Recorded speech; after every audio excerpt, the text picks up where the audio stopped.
Peoples of the world, welcome to the Dungeons and Cardboard Community Theater, where I get to show off some of the Commander decks played by actual players on our Discord group, Dungeons and Cardboard. Gonna be a fun time. First one we're gonna be looking at, and he has been begging me for months to do this for him. Mercifulwar's Dakkon Blackblade deck. But before we get into the list itself, just gonna share my socials here real quick, including my Discord tag. If you want to join the Dungeons & Cardboard Discord group and submit decks for this series, go into the deck list tag and at me. And I'll be sure to add it to the queue. One deck per person for the time being, please, while we get the series going. Make sure everyone gets their turn. If you want to play some games with me on Board Game Arena, by the way, they have a great turn-based mode, so just have to look for me. DM me with a game that you want to play, and if I'm in, I will let you know, and we'll set up a turn-based play. And of course, look for me on TikTok. We got some behind-the-scenes stuff on the channel, some other Magic content, music-related content as well, and other general TikTok shenanigans. Alright, so let us look at Dakkon Blackblade. We're talking black, double blue, white, and 2 for Star Store. Power and toughness equal to the number of lands you control. So Dakkon Blackblade is just a beefy boy. That's all it is to it, just a beefy boy. We're going to throw some equipment onto it in this deck. And we're just going to boost it up. So the format is, I'm going to go through the deck card by card. I'm going to highlight anything that I think is especially key to the deck and the way it's built. Some of my favorite spicy pigs from Merciful himself. And then at the very end, I might toss in a couple of my own suggestions. So I'm definitely not going to deck doctor the deck or judge it, what have you. I'm not the only talented deck builder in town, shall we say. So let us dive in. So of course, the first card I've got highlighted here is the Blackblade Reforge, because of course we would play this in order to just double down on the idea of Dakkon being beefy based on the number of lands we control. But other pieces of equipment we have in here, like the Colossus Hammer, pretty spicy. The Dowsing Dagger, these flip cards are fantastic because the idea here is we want as many lands as possible, but putting lands into play is not really an Esper thing to do. Like black, blue, and white are okay at it sometimes, but they're not going to ramp out the same way green does. So having these cards that, when you meet their conditions, flip into a land, it's a perfect fit, a great way to approach the build. Of course, sometimes we'll want a specific land, so Expedition Map will help us get that into our hand. Hammer of Nazan for some more ways to both buff up and protect our commander. One of my favorite pieces in this deck. I've had a copy of myself for about 10-15 years, but never really found a good home for it. This makes perfect sense here for Kusuri Gamma. It's a 3-mana equipment. It costs 3 to equip, so a little steep.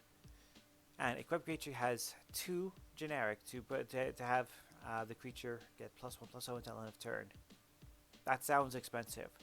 Whenever equipped creature deals damage to a blocking creature, this deals that much damage to each other creature the defending player controls. The idea here, of course, is that Dakkon is going to be the biggest, baddest thing on the table. So if you're swinging with a 15/15 Dakkon, well, you're not just going to sit and take that. But if they have this equipped Dakkon, you're not exactly going to want to block it either, because you're losing your whole board. It is an amazing fit here. Lightning Greaves, of course, for the haste and the shroud. Masterwork of Ingenuity, being able to copy any equipment on the battlefield. Robe of Stars, I wish this was reprinted in Baldur's Gate. This card is disgustingly good. A great way to defend any creature that we want to protect with this thing. Of course, it's 2 mana to cast. It's 1 mana to equip. Super cheap. Equipped creature gets +0/+3. And also for 2 mana, we can just phase it out whenever we want. We can just phase it out. It'll come back onto the battlefield during our next untap step. Just absolutely fantastic card. And I wish this saw the reprint in Baldur's Gate. It did not. And I'm disappointed by that. A Soul Ring. Swift Foot Boots for the Hexproof and the Haste. Sword of Vengeance. This gives us a bunch of keywords, including Trample. That's a big one since Dakkon be a beefy boy. So the Trample is super important here. Thematic Compass, another example of a card that It forwards our plans in two ways. One, in that it gets us basics out of our deck into our hand, which we can eventually put onto the battlefield.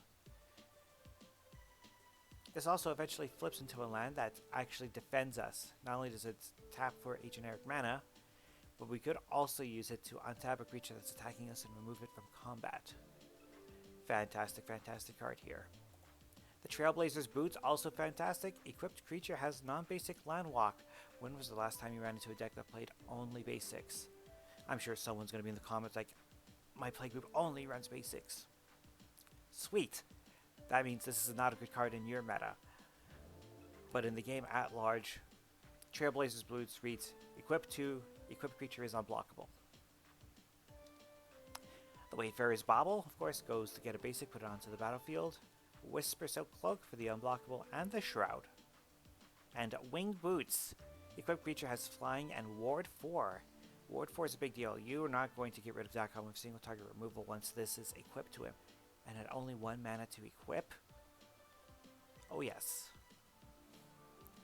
There's some other creatures that help us out, of course, including Ardenn, which is a great way to cheat some of the more expensive equip costs we find in the deck.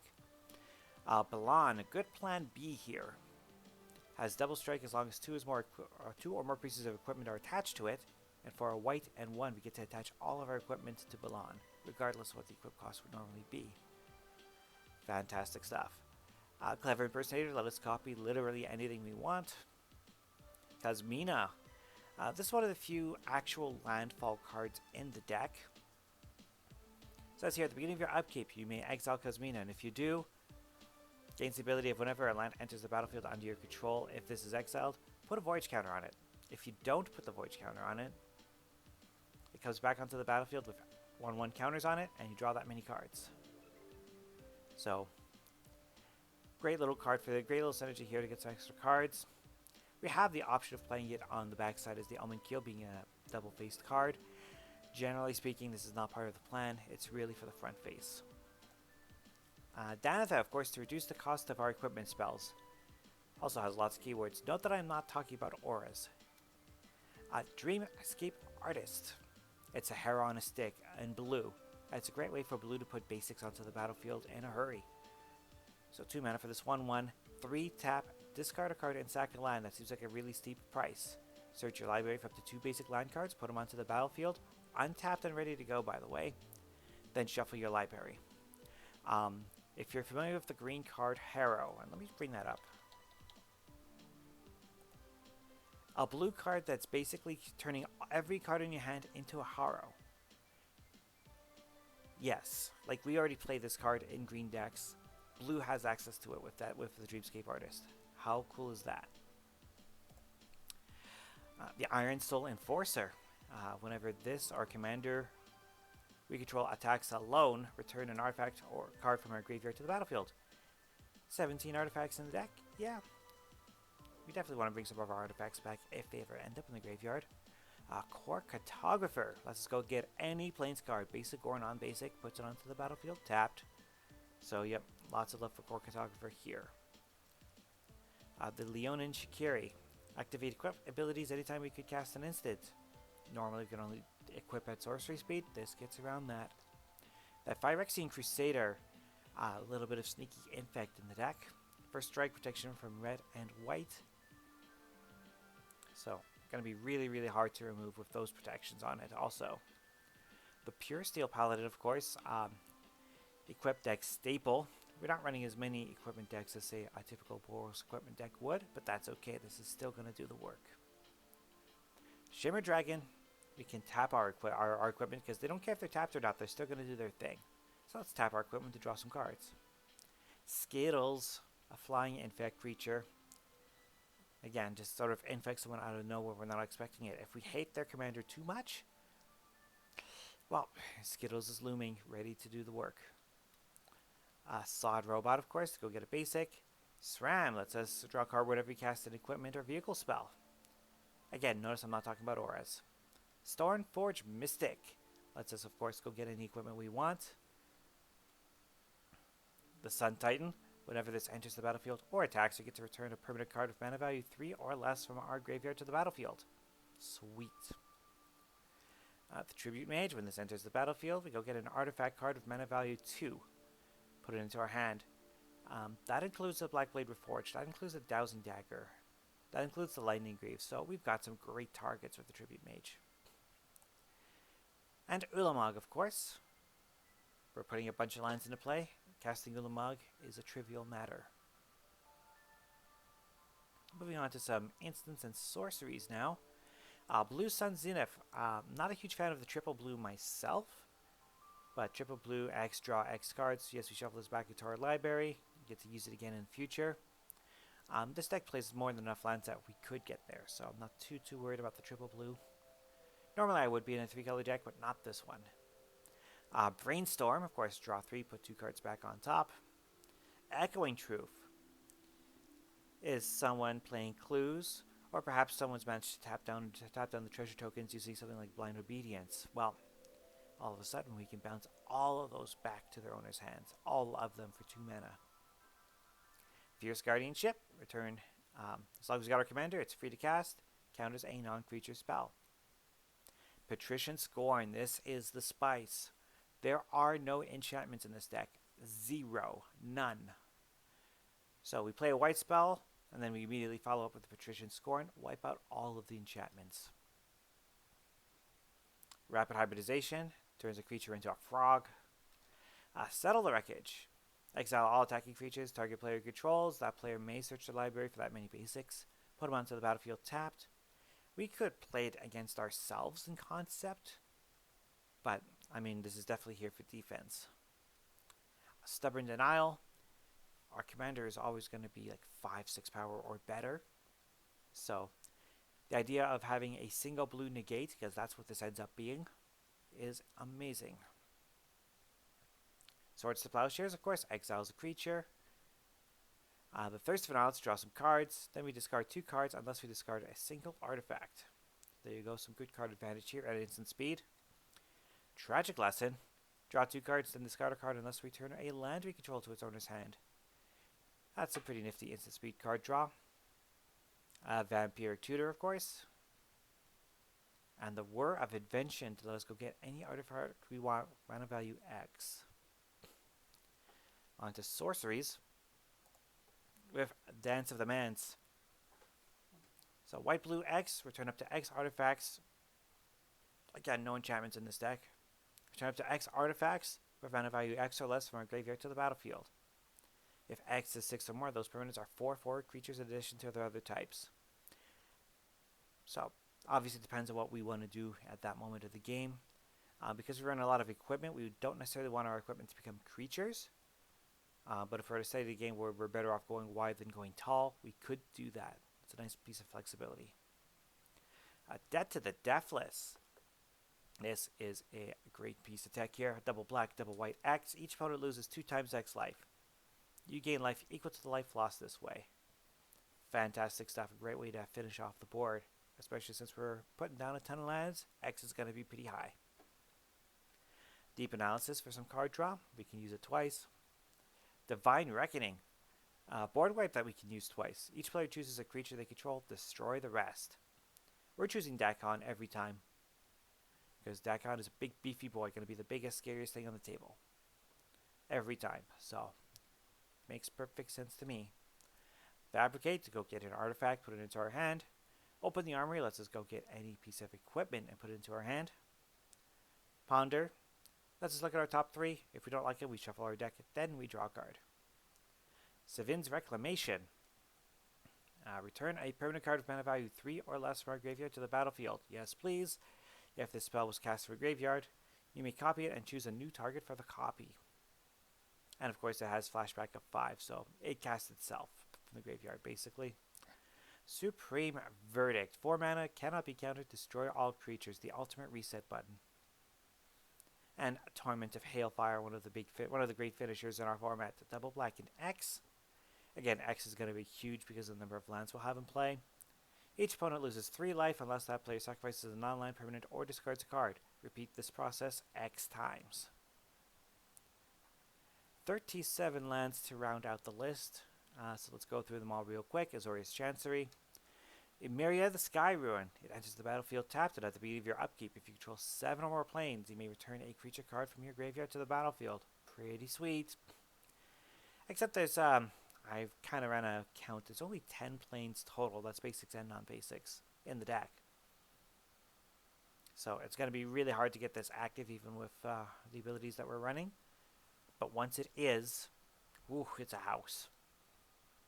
Esper Panorama lets us go get a basic island, swamp, or plains. Evolving Wilds lets us go get a basic land. Fetid Heath lets us filter some mana. The Glacial Fortress comes into play untapped unless we control a plains or an island. Or, sorry, we need a plains or an island for this to come into play untapped is what I should be saying. Hallowed Fountain happens to be both an islands and a plains. As is Irrigated Farmland, we can cycle it away if we don't need it. 7 islands, 1 Myriad Landscape, 1 Orzhov Basilica, 3 plains, a Prairie Stream, Rafine's Tower. It's all our basic land types. We could cycle it away, but why would we? It's such a sweet card. Rogue's Passage lets us grant our commander unblockable on the cheap. Shrine of the Forsaken Gods.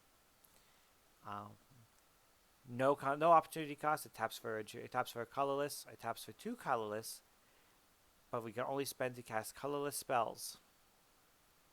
We can only, and also we need 7 or more lands for that to be active, but that's fine. We'll get there.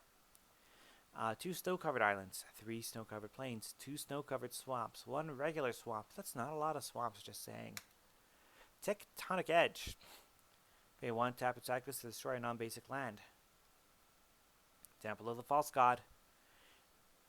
The whole point of this deck is to have lands in play, so yes, this will be active and tapping for 2 every single time. Terrain Generator. 2 tap this to put another basic land card from our hand onto the battlefield tap, so this is an interesting way to ramp up in these colors. Thespian Stage. This becomes a copy of a land, except it can still copy other lands later. And lastly, there's the Zotaic Cavern. It's a very weird form of ramp where you can actually play this as a face-down creature for 3 mana, and then for 2, turn it face up into a land. It's especially funny if someone throws removal at it thinking it could be a Willbender or something, because usually a face-down card is always a Willbender. And that... Oh, Planeswalkers. I almost forgot about the Planeswalkers. Of course we're going to be running Dakkon Shadowslayer here. Duh! I mean, it's going to come in with loyalty equal to the number of lands we have on the battlefield. The +1 Surveil 2 is super relevant. The -3 exile target creature. That's the floor of this card, by the way. The floor is 3 mana exile target creature. They don't get anything back for it. And of course, -6, we may put an artifact card from our hand or graveyard onto the battlefield. This is always going to come in with more than enough loyalty every time. And just the card advantage that Surveil grants is amazing. Also granting us some card advantage and a few blockers. Karn. Which the -2, we get some construct tokens. The +1 lets us look at the top 2 cards of our library. Our opponent puts one of them into our hand, the other gets exiled. But the -1 lets us get said exiled card back. So great way to get some card advantage. And of course, Eugene, Uga the Spirit Dragon. We're going to get to 8 mana, no problem in this deck. We're going to -X and wipe the board, no problem in this deck. So let's try that again. That is Merciful's Dakkon Blackblade. So let's add a little bit of Gary spice to it. I'm going to highlight 3 cards here to kind of highlight where I think the deck can be slightly better based off of this list. Chances are he's upgraded it since this list is a couple months old, but he's also been working a lot, so I haven't had a chance to play a more recent version of the deck. But one thing I was a little surprised to see absent was Field of the Dead. An actual landfall card that, we just went through all the lands, has quite the variety. It is very easy to get Field of the Dead active and spitting out some tokens for us. And to help make Myria more active more easily, he doesn't play a lot of lands that come into play tapped, so that's probably why we're not running the Snow Duels. But I would consider it. This deck is not in a hurry by any means. Kind of slow plays it, builds up, gets all these different lands out, and then boom, Dakkon gets big, beefy, and crazy, and starts swinging and knocking people out one by one. And this is a brand new card, Cloud Kill. Our commander costs 6 mana. So we pay 6, give the board -6/-6 until end of turn. Not a lot of things stand up to that. That usually gets most people Sun Titans, for example. So no, not as efficient as other black board wipes. By the same token, this is a board wipe that our commander can survive every time. Our commander is going to be 7, 8, 9, 10 whenever we cast this, if he's on the battlefield. And if he's not, that's fine. He's in our command zone, and this is still going to do the work. So, just a Gary Spice I wanted to toss in there at the end here. But let me tell you, I've played against this deck many, many times, and it is a sweet piece. I definitely love playing against this deck. I haven't played against Merciful in a while, because he works, I work, and that's totally fine. But next time we do get the chance to play, I'd love to see what else he's added to the deck since. I'd like to thank you all for watching, and be sure to come check out my channel over here, and a couple of other videos on this side as well. We'll see you all again next time. Bye for now.